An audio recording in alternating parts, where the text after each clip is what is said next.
And we are back in the building, back-to-back stream, second stream of tonight. You gotta keep this. You gotta keep this going. I've got two special guests in the building with me. It's the UCL show. We got my man Laser in the building. We got Fuzzy in the building.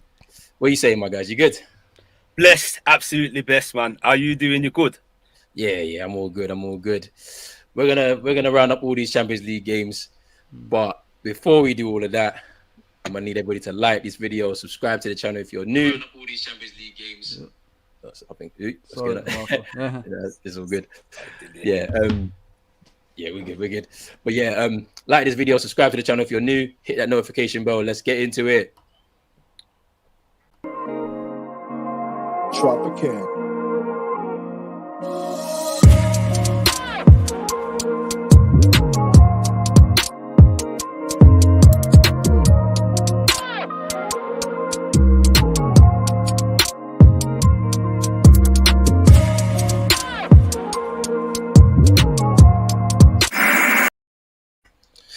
Yes, back in the building once again. The UCL show is back, Matchday 3. We're going to be talking all the Champions League games from the biggest teams in Europe right now. There's only one place to start. So yesterday, Liverpool. And I got these two big Liverpool fans in the building with me. They got that win yesterday against Atletico Madrid. Guys, talk to me about the result, man. 3-2. Woo! What a game. What a game, man. We had a brilliant start. Intensity. Drive, hunger, we were like rabid dogs pressing. The goal came too early. Like Salah, at the moment now, he is on top of his game. The way he danced past those three defenders, like they weren't even there. Do you know what I'm saying? Gets past there, takes the shot now, it takes the nick off Milner, and then Naby Keita comes up with some Bentekers, beautifully taken, volley goal. And then Atletico Madrid had to come back in the game. They had nothing to lose. They thought we can't sit back and park more buses because we might end up getting a thrashing, so they've pushed. And I think once they got that goal, because for me personally, it was offside. That was offside, in my opinion. I don't really like these new rules. It's a bit confusing for the players because you can see, when I've watched it back, when the ball's cut across the penalty area, some of our defenders stood still thinking, you know what, this is going to be offside. They put their hands up thinking, it's definitely going to be offside. And I think it caught the Liverpool boys cold, and there was shout that they didn't know what to do. And Atletico Madrid actually showed the next level of their intensity, pressing play, and they just went for it 2-2 before you know it.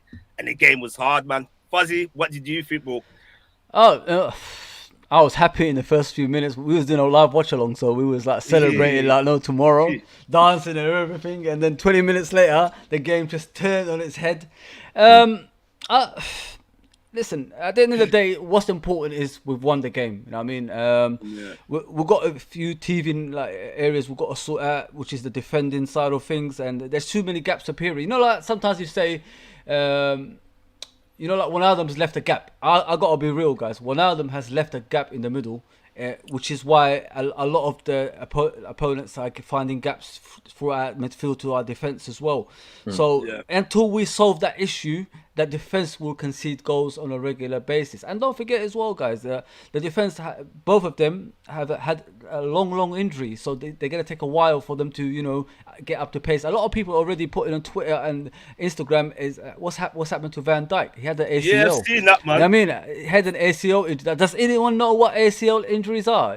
These are like long-term injuries. The guy came back like a beast, and he's playing right now. That should be like grateful enough as it is. You know what I'm saying? So it will take him probably another 2 to 3 months to at least come back to where he normally is, and then we could like push on from there. Listen, this is like, let me give you a percentage. It's like 70% of Liverpool playing right now. Can you imagine when the other comes along probably the less way? than that, bro. Yeah, probably less than that. It's about 60%. Yeah.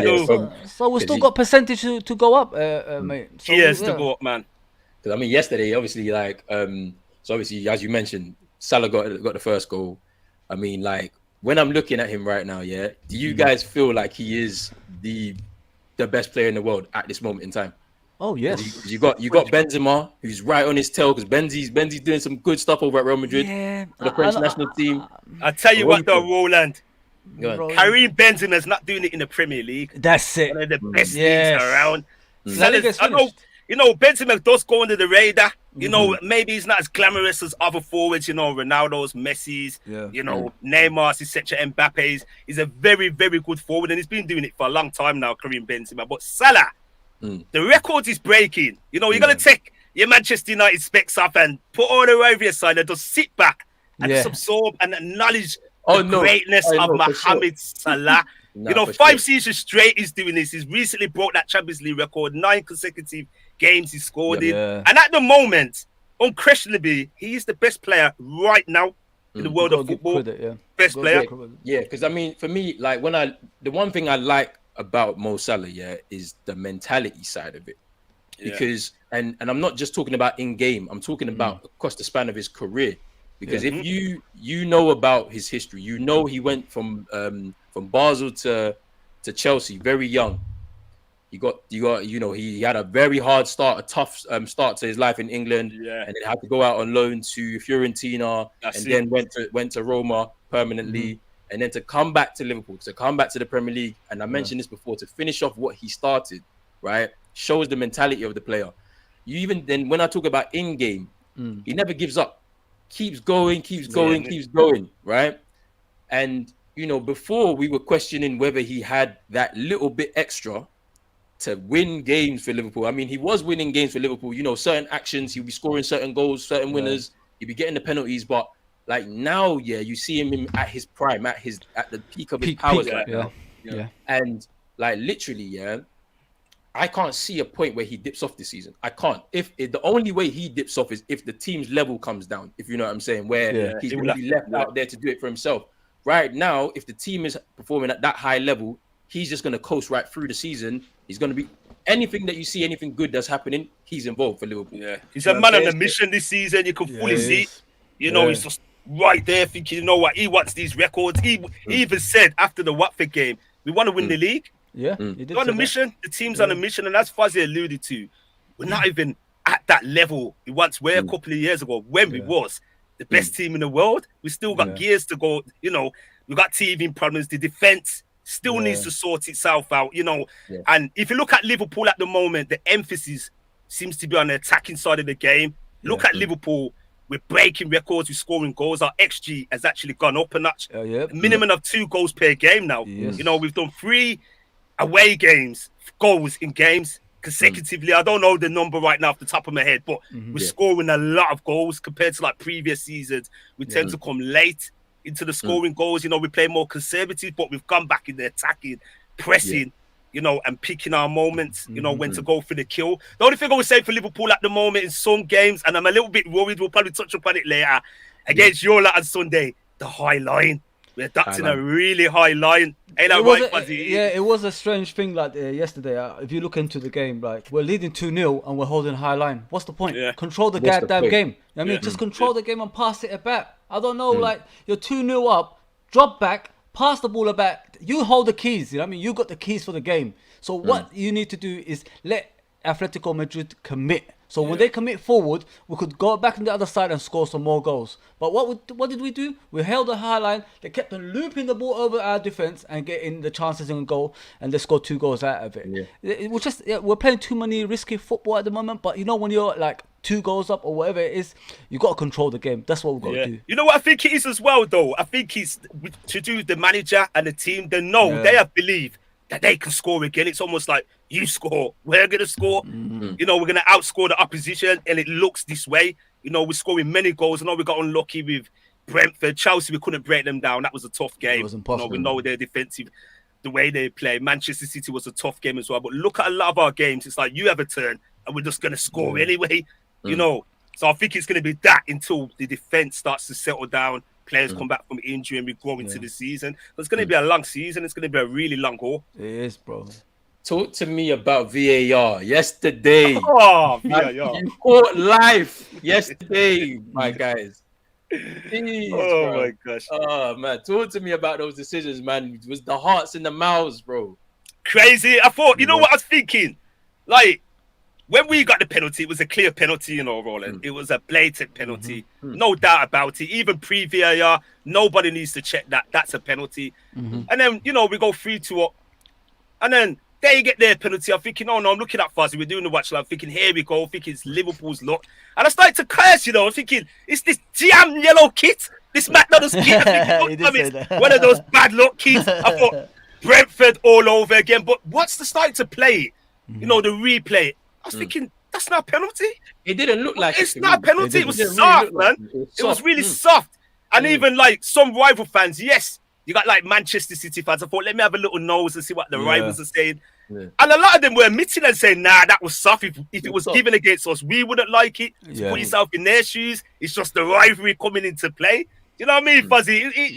They're making the game complicated at the moment. People like it's all these rules are coming in. I'm old school. I'm used to what we used to have before. Yes, we made a lot of mistakes, but we know what we're going to get at the end of the day.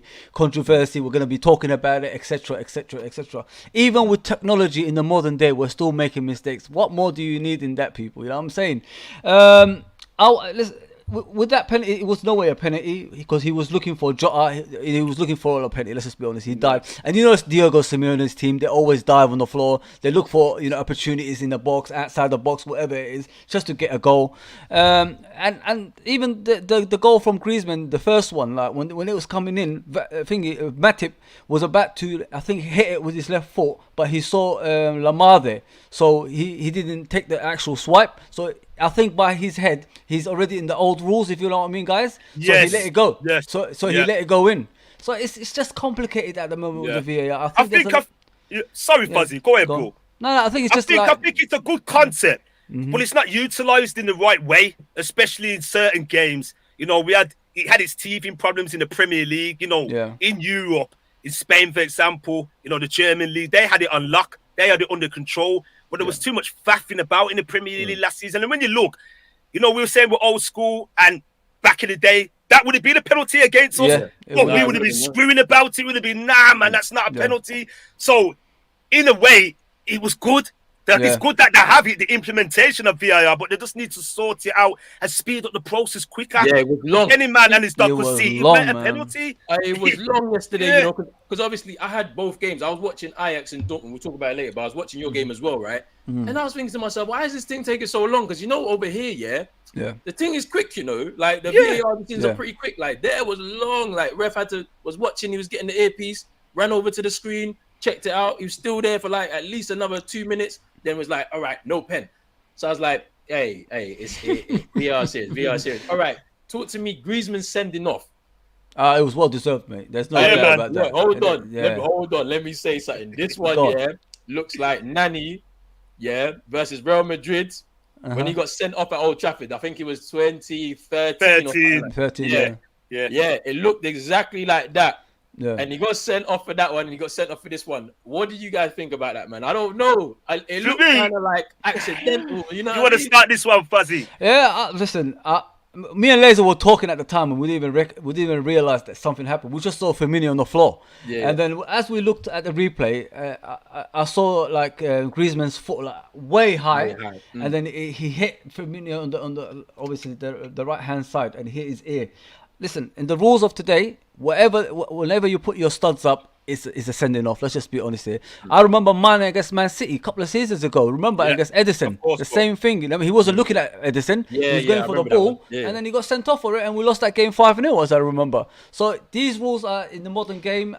Listen, this is what we have to face in the modern game, guys, and it's going to be strange, but we've got to get used to it somehow, some way. My man thought he was playing Kung Fu, tried to chop off his head. He tried to do the Firmino celebration. My man got jealous.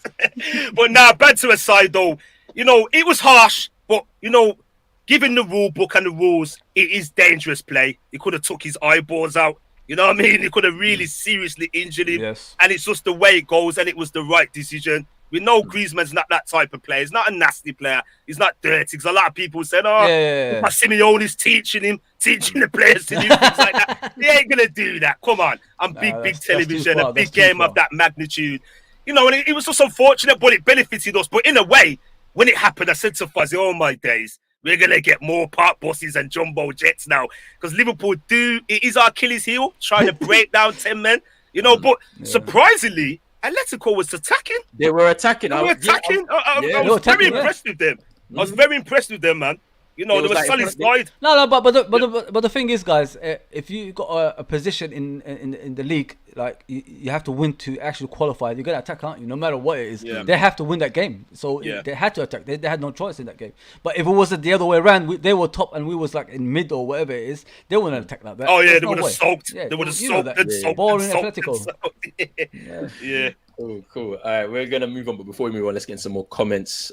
Big up vibes in the chat. He says, "Get this fraud out of the club. I skipped the game today. I might skip the Liverpool game on Sunday." Oh. He says, "Big up the panel and Ollie out Yeah. always. Big up Big up, yourself, man. big up Paul Oh, in Paul. the chat. Yeah, Big up Paul. Paul in the chat. Yeah, for My Football Heroes. Go and listen to My Football Heroes on Spotify. They Yeah. got some good content as well." He said, "Yes, Roland and the team. But it's got to be said though. The red card. He's talking about the red card from Griezmann. Big up Eli Football Rich in the building. He says, big up Laser and Fozzie. Great panel. Big up Paul again. Thank you, Oh wow, bro. Roland the Nani red card, and followed by Lucas Scorcher. Don't remind me, bro. Like we lost that game. Mourinho and Big up to Ronaldo. Paul. Ronaldo was doing all this and stuff I into the remember. crowd. Yeah, now. yeah. Yeah, Yeah. remember Yeah, that. man. Remember that. It says, vibes. I haven't recovered from your comments last night. If you haven't seen it, go to Rich's stream from last night. He did a match reaction for the game against Crystal Palace versus Arsenal. And Vibes was in there moving mad. He was moving mad. All right, next game. Ajax versus Dortmund. I watched this game closely. Ajax won 4-0. Goals from Blind, Anthony, Haller, and a Roos own goal. It was Ajax's first win since 1996 over Dortmund. Haller's got 6 goals in the Champions League this season. That's the He's on ex-West fire. Ham player, isn't it? Yeah, he's on fire right Wow. now. Haaland. Yeah, Haller. Haller. Yeah, Haller. Yeah. Sebastian. Haller. Yeah, Sebastian Haller. Yeah. Scored 6 goals in the Champions League this season. Ten Hag was playing some amazing football yesterday. He's being linked with Man United. He's being linked with Barcelona right now. I mean, guys, what do you guys think of Ajax's performances this season? I don't know if you've seen any of their games. You or know anything what? like that. I can't even comment on it because I didn't even see any match highlights. So we're gonna have to Nah. pass it to Fuzzy. I No, can't try and lie and pretend I'll- to see it because I didn't see it. I only see bits of it. You know what I mean, obviously, the own goal from Marco Reyes that started it off. I didn't really pay attention to it that much, but I saw the actual result at 4-0. I was expecting Dortmund to do some damage, especially Haaland. You know what I mean? And then you see a scoreline like that, which is shocking in my opinion. I mean, Ajax is one of those teams, isn't it, Roland? They're one of those teams. They're hot and cold in the Champions League, aren't they? One minute they could be one of the like elites of the Champions League. Next minute they could be one of the worst in the Champions League. But yeah, they're doing all right, man. They're doing all right. Look, if you beat like a team like Dortmund 4-0, that's impressive, man. That's impressive. I think it's impressive, but I don't think Dortmund are the team cracked up to be what people make them out. I know they got a killer in Haaland, but they're not a top team. They've kind of underperformed in recent years. On the European Ajax already stage. got 9 Everything points dro- in it, yeah. But Ajax Yeah. already got 9 You know what I'm points. saying? And Ajax- they're undefeated as well. And they're undefeated Yeah. as well. Yeah. Yeah. Ajax I are a mean- good team, but I think what doesn't out them is their best players keep getting poached. Yeah. You know, Yeah, year I mean, after year after year, and they can't build upon it. You know, can say to the get same to with that Dortmund next as well. stage, yeah. That's Same, the two clubs Yeah. are the same. Like Fozzie The says, same. like they have like peaks and troughs in European competition just because of the fact that, as you said, Laser, their best players just keep getting poached by the bigger clubs. Now, when I look at the way they play, I feel like because the system is so like it's so ingrained in the club from their youth system right through to the first team, Exactly. that any players that fit into that system, you're gonna see good football. You're gonna see these players develop. And the group that they have is a fairly even group when you look at their group, man. So they've got Dortmund, Sporting, and Besiktas. I mean, That's an easy group, man. It's a Yeah, pretty yeah. easy group that they'll kind of probably like a qualify Europa from. League group, that is, isn't it? it Yeah, is. you know what I mean. So, like, for Poor, them to man. qualify from that group is going to be good. And then, as you mentioned, you know, Dortmund, they're not they're not part of the top European side. You know, they've got some good young players there. You know, you've got Claudio Reyna there, you've got Guerrero, you've got Haaland, Bellingham as well. Yeah, true. Bellingham. You know, like, but you know, yesterday they didn't really look like that kind of team. I saw Bellingham was struggling. They were struggling yesterday, man. Because the way Ajax were bumping the ball in the midfield, they got a young G, Ryan Gravenberch. Yeah, for the Dutch, he's 19 years old. He was balling out yesterday. Anthony, the forward from Brazil, he was moving mad as well. I mean, yeah, I'm interested to see what's going to happen with Ten Hag, because obviously he signed a new deal in the summer. Would you have him, Roland? Would you have him? I've said, I've said that, as a long-term solution, somebody that's going to help rebuild United like to a certain place, I would. But right now, we don't need him. I feel like you go short-term with the manager if you're going to change Oli. You go with one of the elite managers right now and say, go out there and win with this squad that we have right now. Yeah. But me personally, I feel like Ten Hag is going to Barcelona, and we're going to talk about Barcelona in a bit. Like, the reason why I say that is because, Barcelona's style really comes from Ajax with the Johan Cruyff connection, right? Yeah. And then obviously with the situation that Barcelona is in right now, they don't really have much money. They have to lean on their youth system, which is what Ajax do. Bring it through, and then rebuild the club from that position. Do you know what I'm saying? And I feel like he's the perfect man to do that. I mean, Koeman, like as a manager, across the course of his career, he's not been the best manager. He was a great player, but but in terms of being a manager, he's not been that great. And I feel like he's gonna leave at some point, and they're gonna give they'll give the keys to Ten Hag, and he's gonna try and bring Barca back to the greatness that they are. Some of the players I saw for Barcelona today, bro. Oh, Dion, the ex-Newcastle player. Are you kidding me? Are you really? It's funny to see Barcelona like this, man. I don't watch Barcelona or Spanish football anymore because it's not obviously on TV anymore. But that's Barcelona of today. Yeah. Come on, guys. That's like a mid-table team at best in the Premier League. Yeah, they're pretty bad, man. They've declined so much, and it's just because they've been run so badly off the pitch. Oh yeah. All right, let's move on. Club Brugge versus Manchester City. Manchester City winning that game 5-1. Laser knows about that one, man. He watched that one. I see the highlights. Goals from Cancelo, 2 from Mahrez, 1 from Walker, and Cole Palmer with a debut goal. Guys, talk to me, man. No striker, no problem. What's going on? City? What I saw there is just the usual City, what they do in Europe to a lower caliber team. Just tear them to bits. Just play their game, just keep going at it and just score a goal. And once they do, the floodgates open. Yeah, that's what City have done for the last 4 years in the Champions League. Boring. And it's not a surprising result. Some people say maybe they can do a shock. And it don't happen. I was going to come out with it when you got a Wally in goal. Simi Millie. Yes, he used to play for Liverpool. I was going to say this to you I was going to be real because I tell you something. He actually called me and told me watch a game. I called my bro and I said, Fuzzy, I see the highlights and it brought back nightmares. I looked and I thought, I'm not going back there, man. I thought to myself, ooh, we've got Alisson now.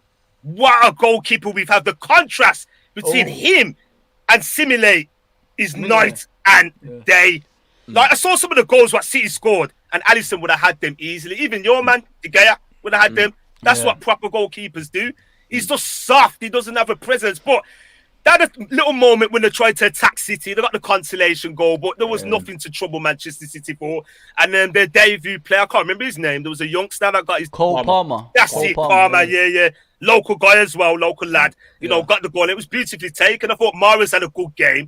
I thought Grealish was a bit missing in action at times. I read some of the Manchester City forums and he's not fitting. They were saying, no. It's going to take him time, the usual excuses. Obviously, you got to defend your man. It's going to take him 6 months and stuff. But though, bro, it should have been more in a game, especially a game of that magnitude. It's not a big game. They're not a massive team. You've got to impose yourself and say, look, I'm one of the big guys, and come and just take the game by the scruffy in it. And I think what he's realising now, whoa, this is different to Aston Villa. It's just completely different.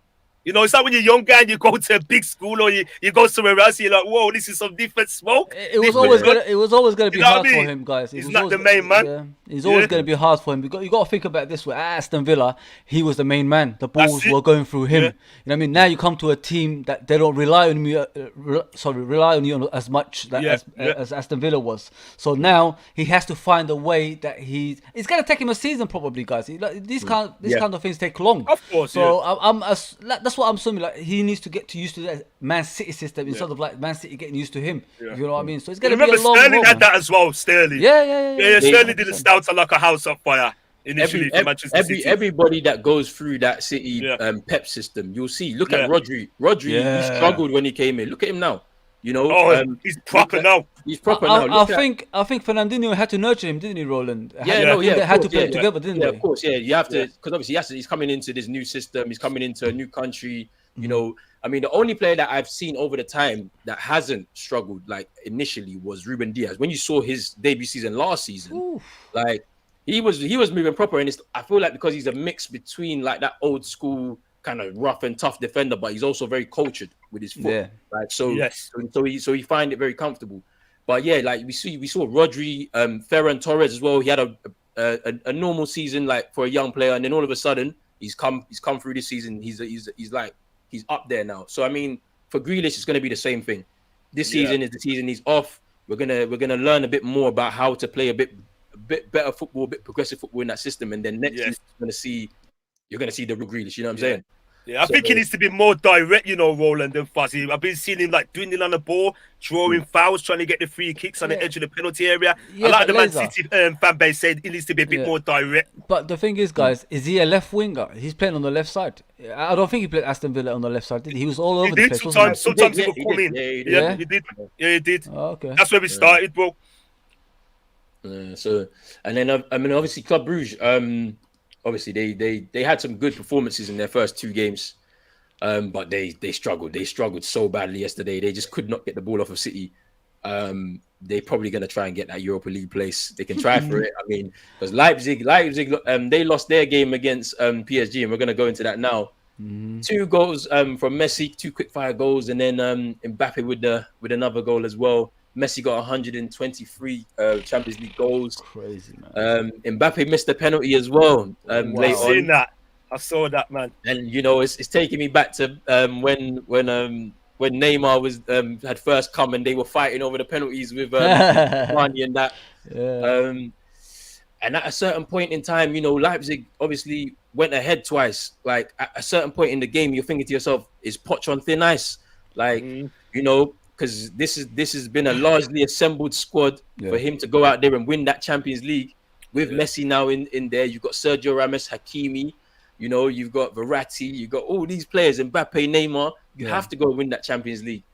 What do you guys think, man? Do you think they're favourites for this Champions League or not? Not at all. No chance. Not at all. Man. No, when I saw some of the highlights, their defending left a lot to be desired. I'm just looking at the statistics now. And Leipzig had 18 shots. Paris Saint-Germain had 12. Yes, Paris Saint-Germain had the majority of the possession. They're the home team. You know, they got better players. But RB Leipzig were really getting at them from what I saw. And the defending looked loose. You know, and I think it was down to the brilliance of Mbappe and Messi that bailed them out. He did. Because they could have easily have lost that game or drew. And as you said, Pochettino, would they been skating on thin ice? You know, I think it's do I die for them now? Maybe. In recent years, they've been expected to win the Champions League, you know, glamorously. But maybe they might have to win it scruffy, if that makes sense. Now, I don't think they're the best team. I think it's just the tag, the name brand carrying them. Just because they got a superstar like Messi, because he can win games on his own. But for me, without being biased, I see our team as a bigger threat. That's what I was just about to say myself, I really do, even Manchester City. You know, Chelsea. Big up all things football. He says City favourites, he thinks. No. What are you saying, Fuzzy? Now, with me, with PSG, the issue is with them. I've always said that even Man United are facing the same issues. The thing is, they got too many egos, guys. If you know what I mean, it's just too many players who think they're better than what they are. Wages are like far apart in the team, and then you look on the pitch. They got about 4 players up front that don't defend for the team, and then the rest have to do that. So yeah, that's why they're conceding goals. Like a team like PSG, for the amount of money they spent, they should not concede goals like this against Leipzig. Let's just be honest there. So yeah, it's just like, to me, it's the team is just about egos, and that's why Laser is probably saying that they're not going to win the Champions League, because they're not a team. They're just a team full of individuals. That's what they are. And I see what you mean. If they win, they win. If they lose, they lose. There's no, like, they're not going to go in the middle of the pitch and huddle up and say, let's go as a team and let's go win as a team and lose as a team. There's nothing like that. It's just like me here, me there. And then if we win, we win. But I don't think they're going to win the Champions League. I don't think they're good enough to win the Champions League. And like Laser said, I think a team like Liverpool, City, you know, they're more. If you look at City now, you look at Man City. They haven't got the likes of Aguero. They haven't got likes of Company. They haven't got the likes of David Silva. But if you look at Man City, there's no world class players there. Probably from De Bruyne, but they are a team. That's why they're winning these games together as a team. That's why. That's the difference between PSG and the rest of the teams. Like they've plugged that's onto the ethos that Pep Guardiola set for Exactly, them. bro. But as you were saying, back with PSG, I noticed when they had that late penalty at the end, and I thought Messi was certain to step up and get it for his hat trick. That's what I thought. And I saw Mbappe, and I knew the way he leaned his body back. I said, "This is going over the bar," and it went over the bar. But Messi didn't look happy with that. You know, his face told a different story. You know what I mean? Because they were saying that how they discussed amongst each other. So obviously he took the first one, Messi got right, and then they got the second one now, and then like Mbappe was like, Messi told me to take it. So that was the story there. It was like, oh, you take it type of thing. And it's like, nah, I feel like there should be one penalty taker. I don't matter about That's the egos. Messi as well, guys. Come on, That's one of the greatest players of all time. But then look, Mbappe's not even like we know he's off in the summer, man. Like he's not signing no new deal with PSG. He ain't staying. Going Real Madrid anyway. So like, you know, you might have to just hold that in it and let Messi take the pens because he's the guy who's here now. He's the big guy right now. And this is the thing, man. You mentioned the thing about egos, Fozzy. Yeah, well, yeah, like that's the thing. Like I'm looking at Pochettino right now, and the only way this team is actually going to succeed, is if he controls the egos in that dressing room. He can't, mate. Because and that's the thing. I don't think he can. I mean, because this is the. He took off Messi, didn't he? And then Messi started shouting at him when he's that's what I'm saying. Like, I mean, you know, when you get to a club of that stature, and you've got all these players who have won all these things, and they won more than he has in his career as a manager and as a player, you have to be able to control that in the dressing room. You've got Messi, Sergio Ramos, you've got Hakimi who won a Serie A last season, you've got Mbappe, Neymar, you've got all these decorated players in your dressing room. The only way you're going to be able to control that is the egos. And in terms of what they do on the pitch, I mean, their midfield is world class. When you look at Verratti, Herrera, and Gay. Talking about Herrera, sorry, Roland. How do you see his game has stepped up from him leaving Manchester United? Because you mentioned him in the same breath as Verratti then. So how do you see it? I mean, to be honest, I feel like United let him go too early. When you look at it, I mean, like, I don't know what the real story is. They said, you know, he was looking for 200,000 a week and this, that, and the other. Yeah. I mean, you probably don't give him that kind of money because he hasn't got the kind of standing in a dressing room like that. He's not a decorated player. You don't have to give him that kind of money. So I'm glad they didn't do that. But he's been looking good this season from what I've been seeing. I mean, I've been watching a few Ligue 1 games. He struggled in the what was a couple games ago against Rennes. They lost that game 2-0. That's it, yeah, Rennes, yeah. So he struggled in that game, but in the Champions League game against City in the game the last match day, he played really well against City, man. Like him, Verratti, and Gay, they really put it on them in the midfield. I mean, in certain moments, obviously City had their spells in the game too, and it was a proper high quality game. But I feel like his game has stepped up a little bit more. Obviously, being around better players, because when you forget, like the side he was in at United, it's not as good as it is right now. Yeah. You know, man for man. Yeah. You know, the team back then was a little bit weaker. So, you know, when you put some certain players around better players, he's not really like somebody that's going to win. You know, he's not somebody you look to win you matches, but he's definitely a team player. He's definitely the person that kind of connects the team together as a bit of a glue.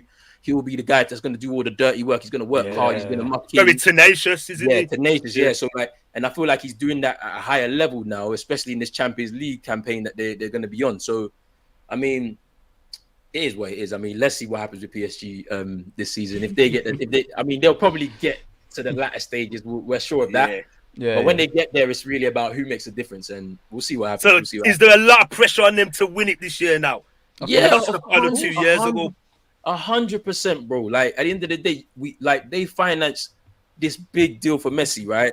Like, and they've been building for this. The Qataris that are in charge, they've been building for this. When you and it's happened, it's been happening for like 10 years. When you see Zlatan coming into the club, you saw Cavani come into the club, Mbappe come into the club, Neymar come into the club, and now you're at Messi. Yeah. You have to win the Champions League, bro. You have to. There's no choice. If he doesn't get it, he's gone. Simple as. Let me get into another comment before we move on. Big up Paul again. He says, "Where's Gigi for PSG?" Donnarumma, yeah, where is he? Because he didn't start yesterday's game. It was Keylor Navas, and Pochettino seems to be dipping between the two of them for whatever reason. And it's like you've brought in this highly rated keeper, right? Who was, I believe, player of the tournament. I think. Yeah, in the Euros. In the Euros. Yeah. So like, what's going on? Like, I wonder why he's not starting games. What do you guys think? I couldn't tell you right now, to be honest. Fuzzy. It's one of those like when you got two world-class goalkeepers and you're trying to like play them, like give it half a games to him, half a games to him. From what I can see, that's why they're struggling to like play Donnarumma.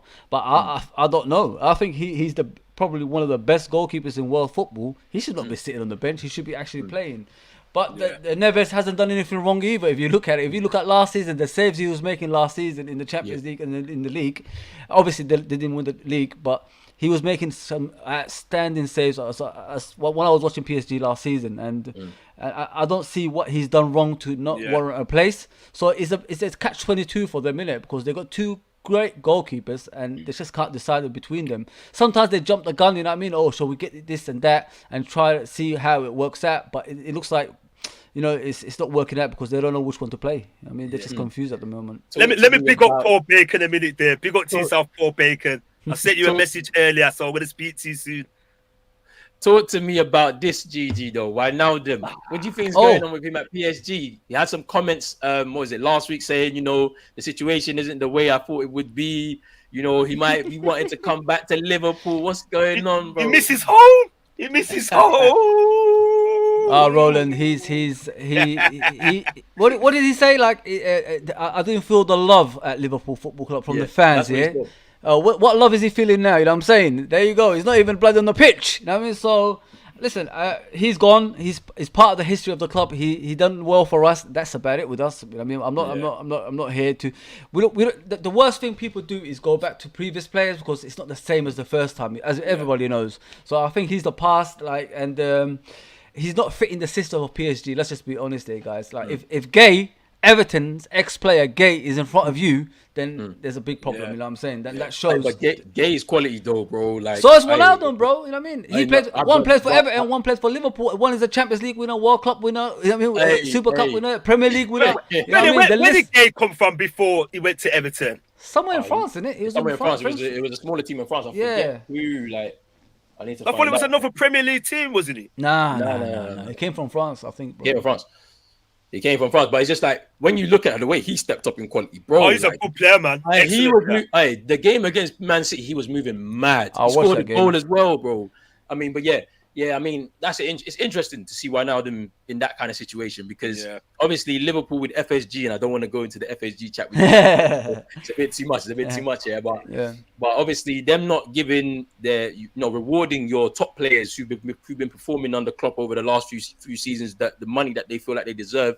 Obviously he decided, last big contract in football. I gotta go take my money somewhere else because obviously you got to think about the family commitments and all of these types of things. He wasn't even meant to be there anyway from last season. From what I've heard, I don't know if you guys know. He should have moved on then. He should have moved on then because Thiago came in, didn't it, to replace him. But unfortunately, Thiago got injured during the transfer window while it was still open against Everton, as I remember. So we decided to keep him for the rest of the season. So he was going to leave anyway. You know what I mean? But he should find. Listen, he should find a way in the starting lineup. He's too good. You know what I mean? And not only that. They should find a place for him because he could play multiple positions. You know, I mean, he's not just a central midfielder. He could be a scoring midfielder. He could be a wide player as well. And I've heard even Newcastle they want to probably get him back. Bring him back. I heard that as well. I was like, imagine that.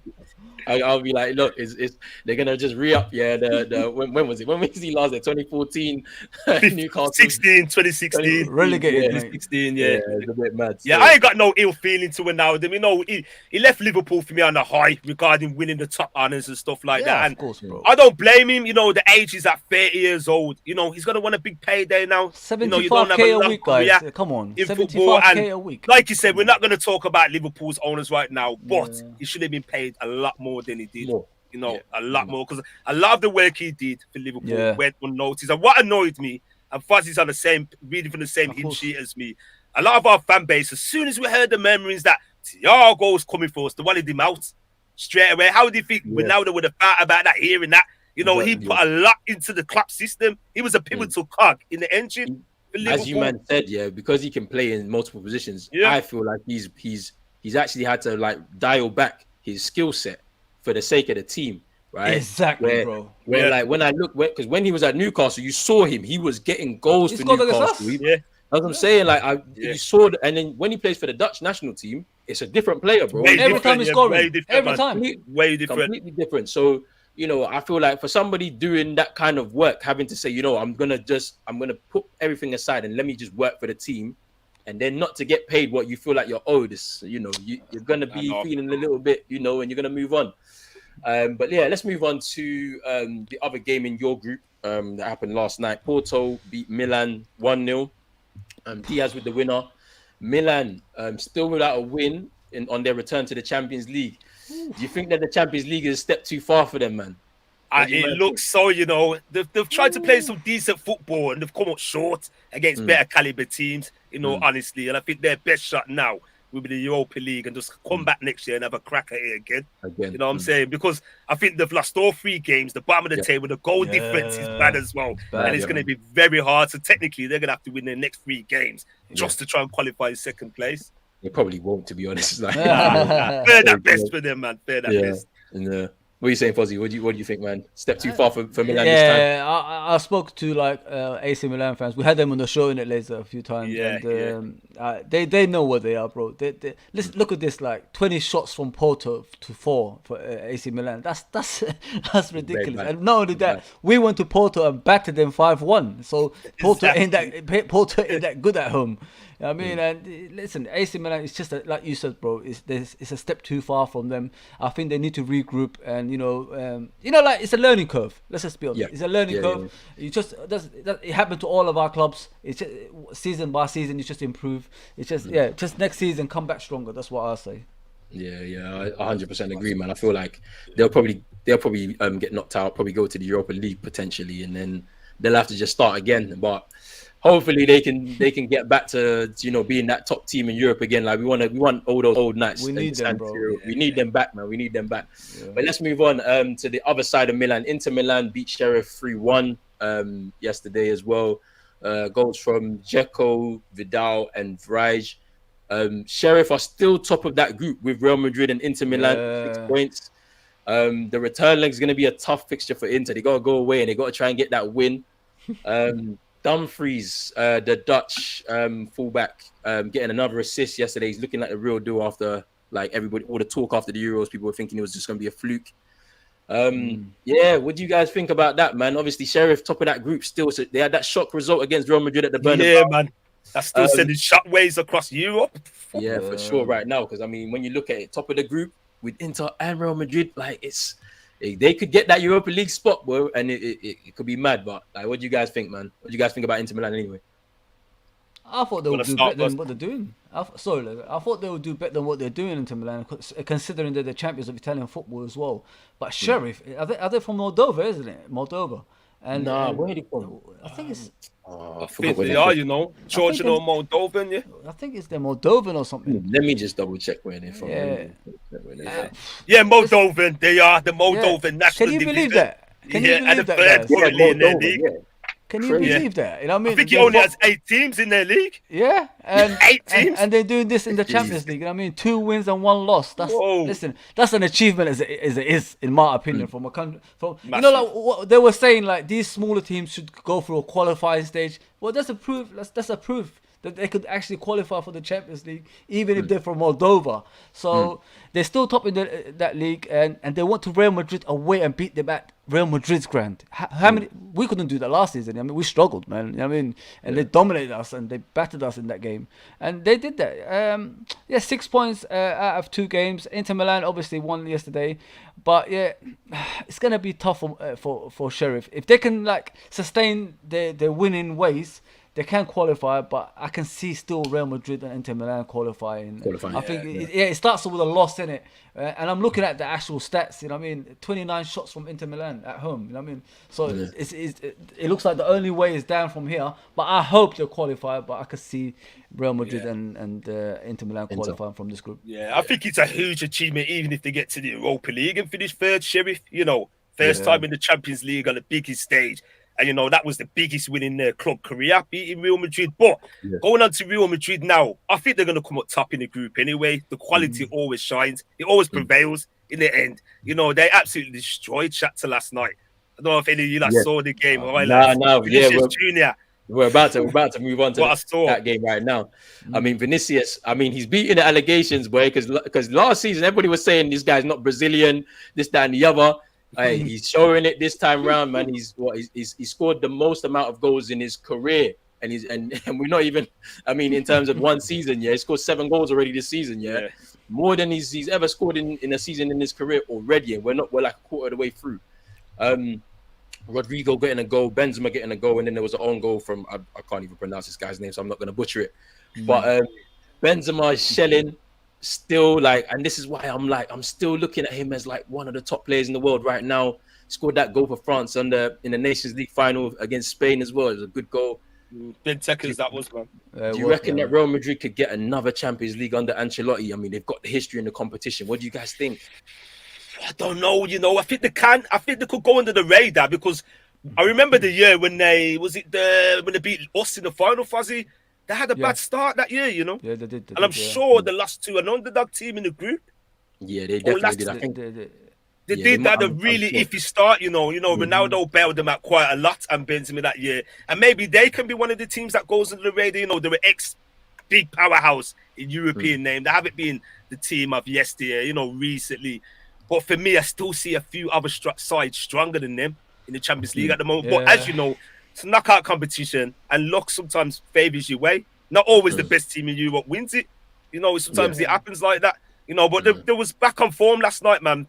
Played some very good football, man. The amount of shots that were peppering the goal. And to do that away from home as well. Shakhtar Donetsk is a Champions League mainstay. They're not one of the elite teams, but they are a decent team. And they blew them away. Had way too much for them. Yeah. I mean, 100% agree. But I still look at them as a bit of a dark horse for this Champions League. You just never know. They've got the experience in Benzema there. They got Kroos, Modric still about. So like, you got David Alaba, who's a Champions League winner too. Like they've got a little bit of know-how in that team. So you just never know what's going to happen. To be honest with you. The only one thing though, before we move on, like they got the aging players. They're still world-class players. Your Kroos, your Modric, etc. Casemiro, he's a bit younger than them. I just feel when they come up against a top elite team, they can't handle the pressing. It showed last year against Chelsea. Even when Man City played them the year prior as well, you remember? Man City knocked them out as well. So I feel like they're going to have to adopt a different strategy, go the scruffy route, kind of just be like the dark horse, go into the raid and see if they can come at tops. But for me, they're still a top team. They're still there and abouts, but not one of the elite teams. I think it's just by name when you say, Real Madrid. Do you know what I mean? Yeah. 100% agree.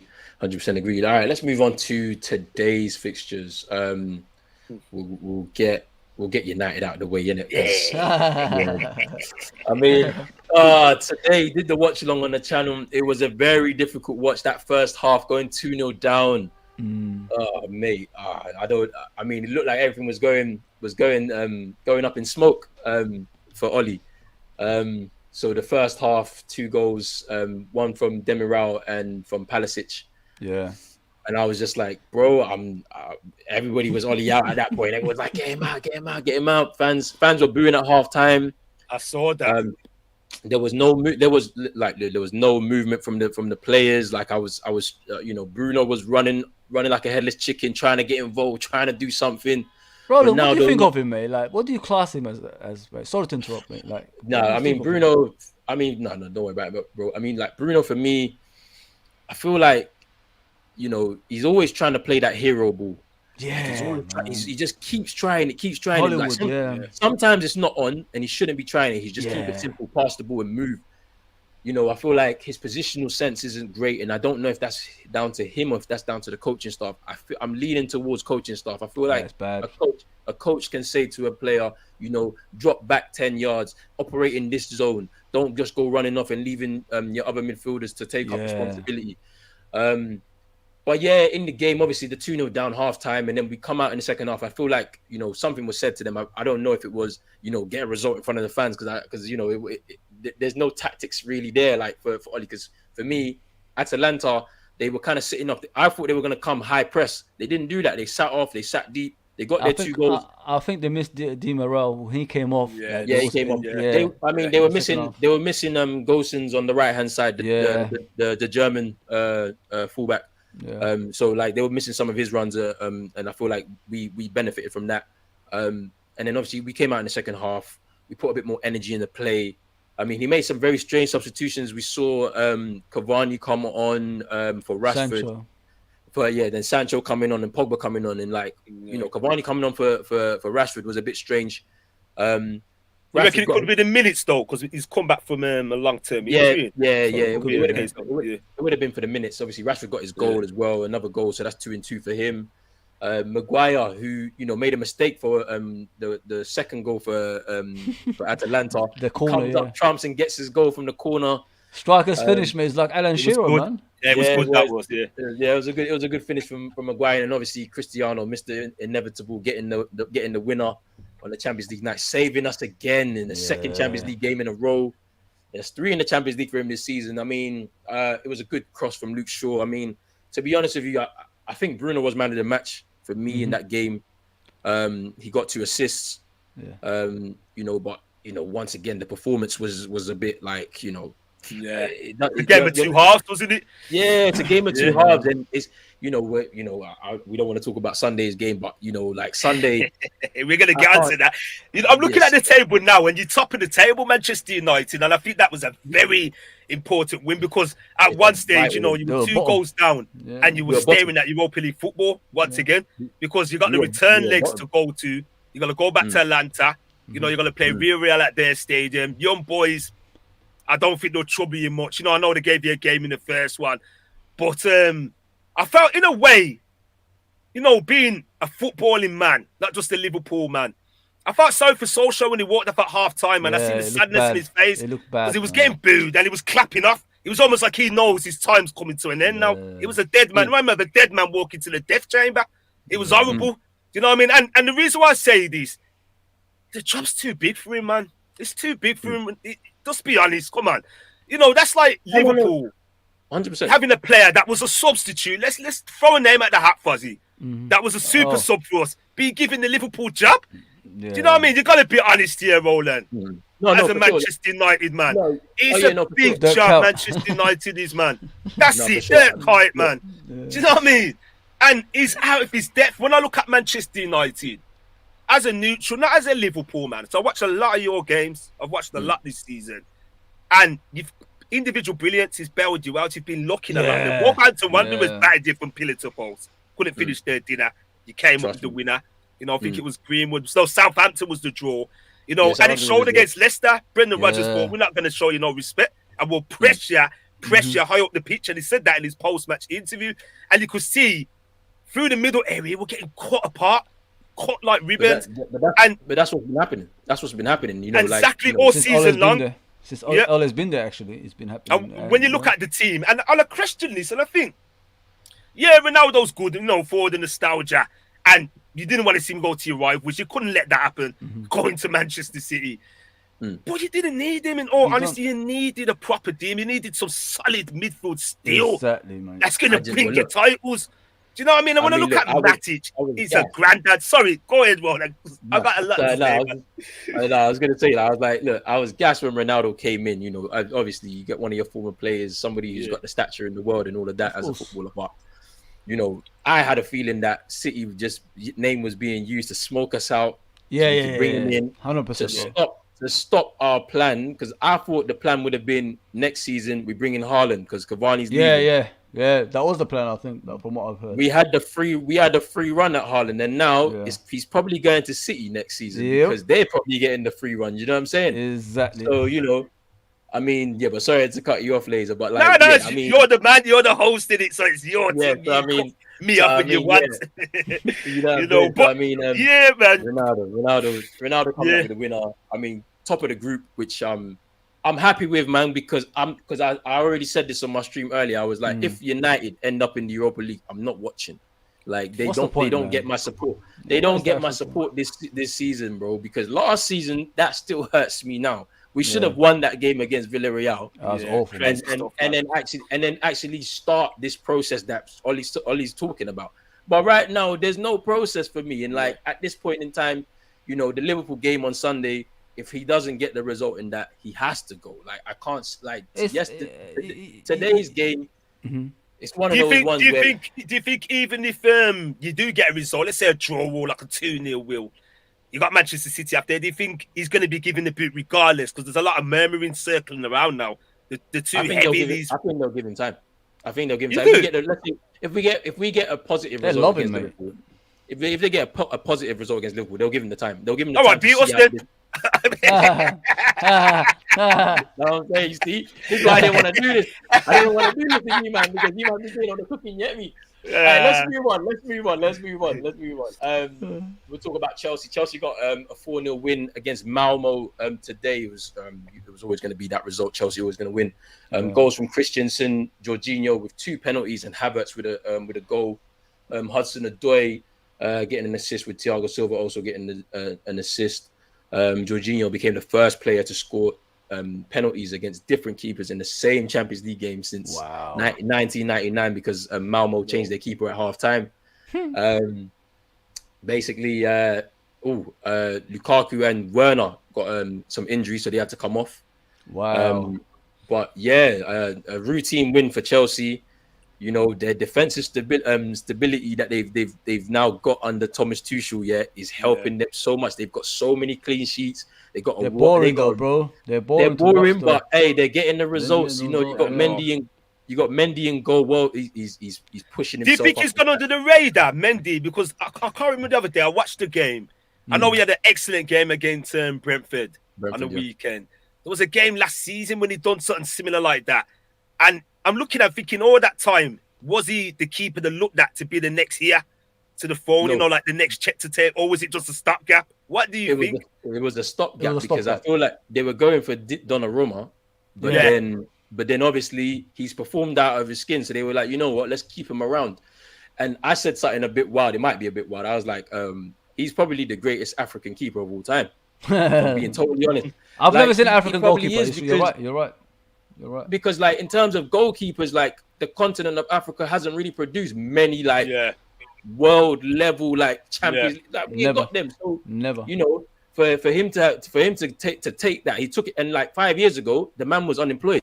Man wasn't working. He didn't have a club. And for him to get to this level now, where like you're looking at him, you're saying, well, pretty much world class keeper at this point. In this Chelsea team, you know, they needed that win after that loss against Juve in the last match day and City. It's kind of crazy, man. But yeah, what do you guys think about Chelsea's Champions League start chances? What do you think?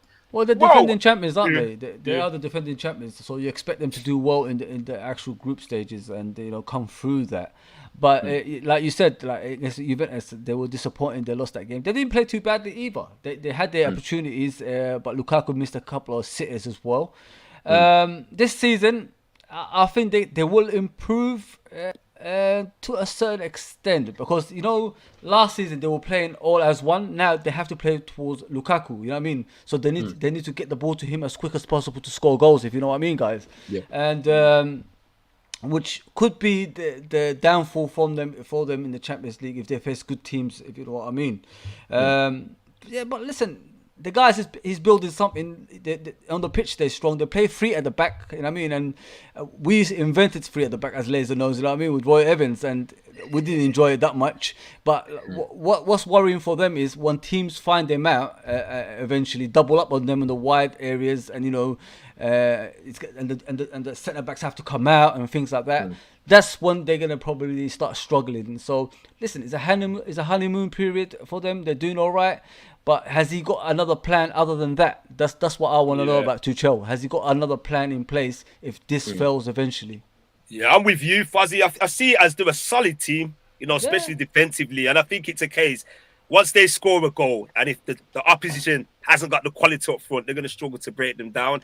I think it's a case, if the opposition do score first, what can Chelsea do then? We haven't seen many of that this season from Chelsea. That's what we're all waiting to see. Do you know what I'm saying? Can they get back into the game? Against the lesser sides, they'll do that.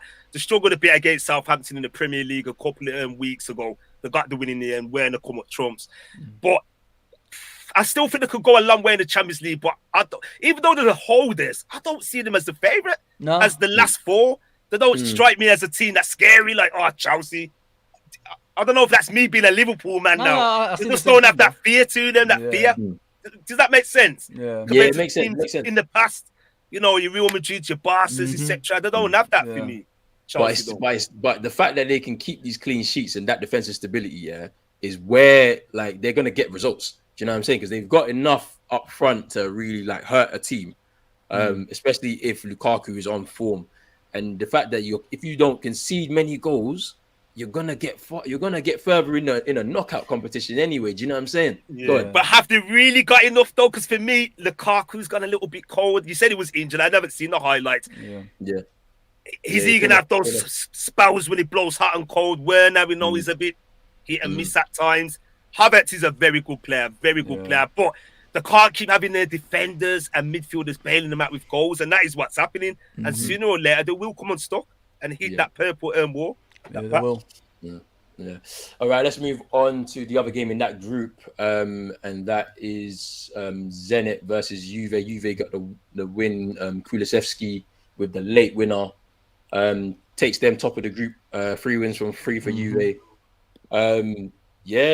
It looks as if Juve are getting their thing running. Obviously, Allegri went back there in the summer.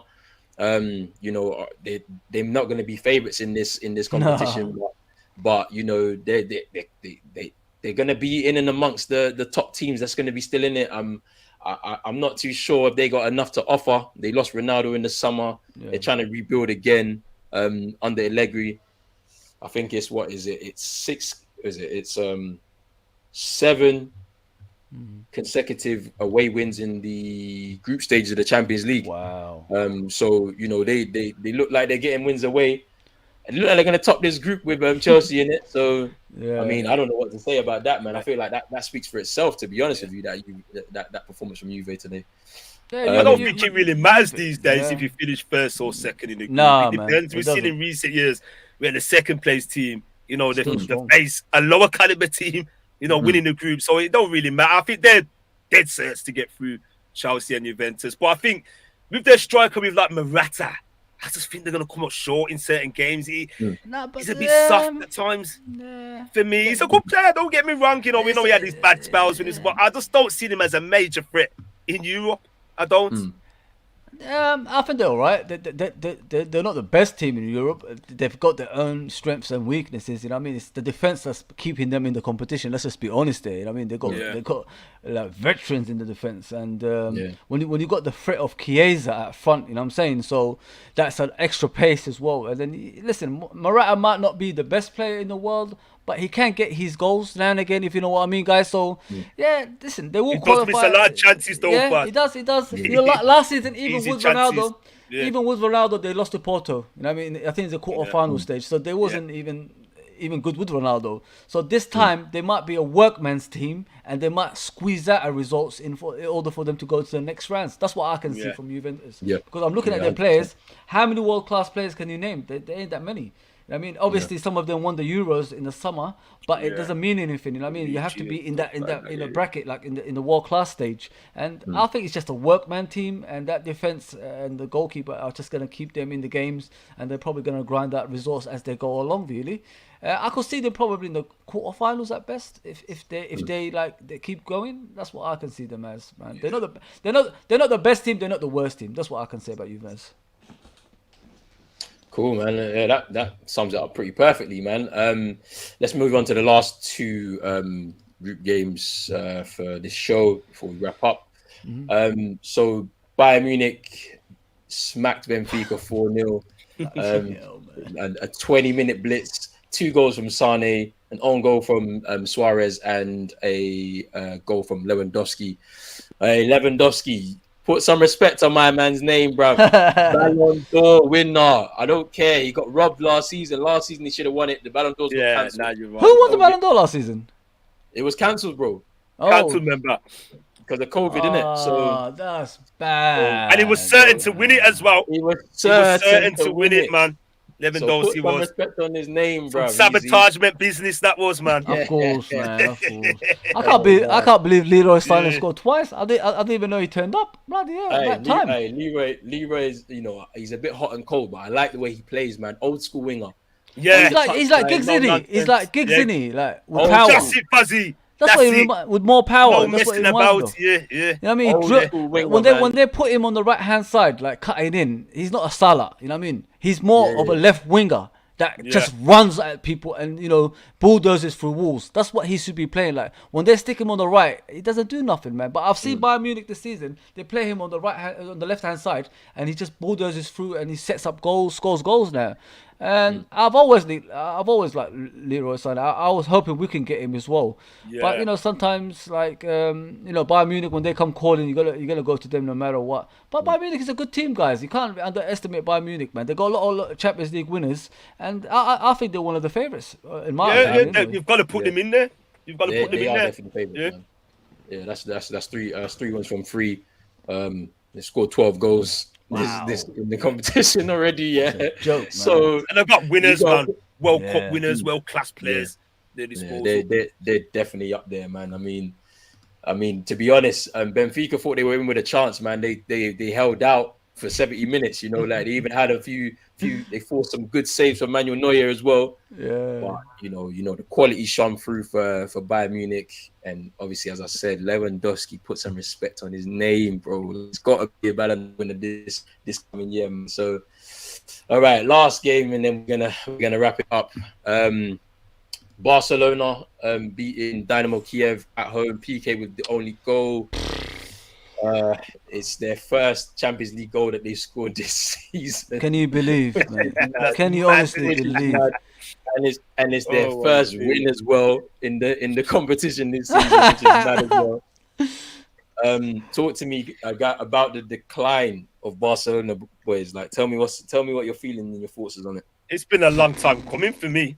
You know, the over-reliance on Messi. You know, it's been a steady decline, and I think what they haven't done is build for the future. You know, I would say it's been about 4 years coming. And a lot of fans, you know, banter them and say, Liverpool destroyed them. They haven't recovered from that loss in the semi-final. But you look at players like Busquets, Gerard Piqué, they've been at the club for donkeys. Wow. Long time. You know, and you can see the age in the slow in certain games, you know. And as Fuzzy said earlier, De Jong, you know, that's not a Barcelona player. What the heck is going on here, man? You know what I mean? And call his name properly, bruv. Luke De Jong, bruv. Not Frankie De Jong. I know. Luke De Jong, number 17. But now, on the real, though, it hasn't surprised me their decline. It's surprising it's been this quick. Because when you look at them now, you're looking at them thinking, is it Barcelona? I'm looking at, Crystal Palace. You know what I'm saying? Like, the way the kids meet each other. Rich, if you're in the chat. No. I forgot Rich is watching. But on the real, though, I think Ronald Koeman, you know, I think he's struggling. I don't see him as a long-term manager for them to take them to where they want to be. And I think they're going to have to rebuild within their ranks, build up the youth. You know, we know they ain't got money and stuff like that. You know, those rumours recently saying they want to buy Divock Origi, the guy that helped sink them in the Champions League. Oh, my God. Never recovered since. Yeah, that one, Fuzzy. Origi for 11 million. So it shows you where Barcelona are at the moment. And looking at the table, I just had a quick glance because I didn't get to see the game. And the third, and they could be in the Europa League. Imagine that, the mighty Barcelona in the Europa League. You know, it would be good for some of the lower minnow sides to face them, you know, the prestige of that. But it's strange for Barcelona, man. You know, I think it's a transitional period for a lot of top teams at this moment of time, but they'll be back. Yeah, of course, man. They're one of those teams, isn't it? With Barcelona, they're 7th in their league as well. It looks pretty bad in La Liga as well. It's not just what we see in the Champions League, as everybody's aware. I was watching the game and I was thinking to myself, like, last time I watched Barcelona, they had the Messis of this world and, you know, Suarez of this world in La Liga. And then I look at this Barcelona. That's not the same thing I've been watching. I was just shocked. You know, like when you just like can't believe what you see on the pitch, and then you look at the stands. It was like watching Man City. It was just like empty everywhere. Like I was like, what the heck is going on? They can't sell tickets anymore. Yeah, listen, it's a rebuild, like Laser said, and it's gonna take a while. There's too many aging players there, and listen, everybody has their moments in football, and they had their moments. We had our moments. You had your moments. It's time to rebuild and, you know, learn from your mistakes. Don't ever think like when you're spending billions and billions on players that's gonna like sustain every single time, because world tragedy can happen, man, and pandemic hit them and they haven't recovered since, man. So that's Barcelona for you at the moment, and they got a lot of rebuilding to do, and good luck to them, I say, because you know they haven't recovered since we beat them in that 4-0 game. 100%, 100%. Hey guys, it's been a good show. Yeah, I man, wanna, pleasure. I Thanks for wanna, having us on the show as well, man. I enjoyed yeah, it. Even though I'm for a bit sure, man. lagging, I enjoyed it, man. Yeah, for sure, for sure. Good. Thank you for coming on, man. As No always. worries, bro. Yeah, I'm sure we're gonna link up soon. Obviously, course, the man. game on Sunday is coming thick and fast. I'm not too sure. There'll be a watch along on the channel for sure. But we are gonna wrap it up right now. I want to thank everybody who's been in the comments, in the chats. Thank you for your guys. comments. Your comments always make the show. I've got another stream in about 20 minutes. We've got the basketball NBA. We got Celtics versus the Knicks. It's going to be a good game. First game for the Celtics this season. So we're gonna get into that. But guys, make sure that you like this video, subscribe to the channel if you're new, hit that notification bell. Make sure that you follow the guys on their channel. The link to their channel and their social media is in the description below. So make sure you follow those guys up as well. I want to say thank you to Laser and Fozzy once again. Much We appreciated, are man. out of here. Peace.